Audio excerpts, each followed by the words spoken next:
Hello, Pisces. Love reading para sa Pisces. Kung magiging honest yung person mo, ano yung gusto niyang sabihin sa'yo ngayon? Mag-energy check muna tayo.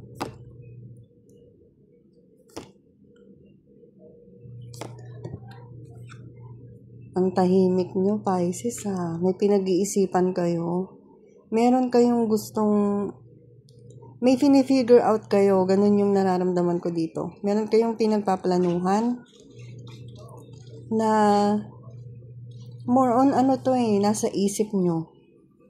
Walang physical. More on nasa isip. Ano iniisip mo about sa person mo, Capricorn na naman! Lagi ko namamagit si Capricorn kahit sa Aquarius. Pisces, wait lang. Okay. Nire-release ko lang ang energy ng Capricorn. Kung magiging honest ang person mo, Pisces, ano yung gusto niyang sabihin sa'yo?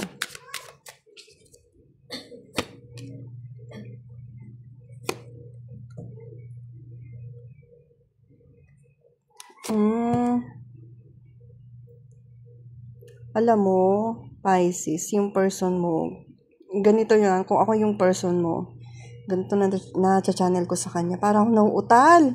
Nauutal ako ngayon, dahil dito sa sasabihin ko. Takot ako mag-commit, takot ako sa commitment, pero itatry ko pa rin mag-offer sa'yo ng cup.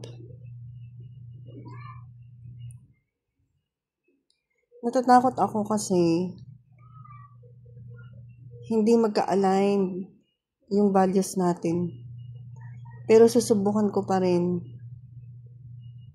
Gusto niya kasing, yung person mo, Pisces, gusto niya kasi na parang maging okay kayo.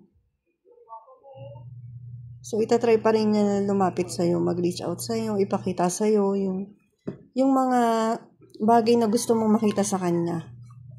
Kahit sa ilalim nun, napakarami niyang fear na kailangan niyang harapin. And commitment na kailangan niyang patunayan. So, given na ganyan ang person mo, ano yung possible na mangyari dyan?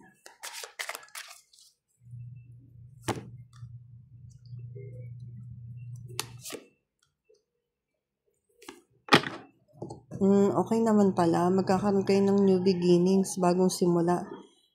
Dahil doon sa mga ipapakita niya, ikaw, Pisces, as Pisces, makakaisip ka ng mga creative way para magkasundo kayong dalawa. Mag-meet kayo eye to eye.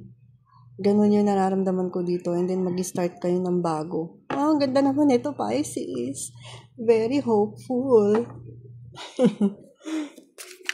Kung kailangan mo pa ng iba pang information about sa sitwasyon nyo, ng person mo, or ng connection ninyo, ng love life mo, pwede ka mag-book ng private reading. I-message mo lang ako. Meron pong exchange yun. Message mo ako dito sa TikTok or sa Messenger. Thank you, Pisces. Advice para sa'yo. Ang ganda.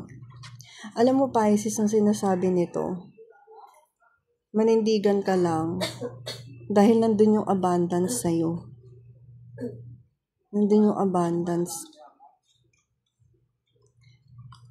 Kailangan mo lang panindigan o ipaglaban kung alam mong tama, kung alam mong yun yung magbibigay sa'yo ng abundance. So, walang masama dun. Kung ano man yung desisyon na gusto mong gawin, yun yung magbibigay sa'yo ng abundance.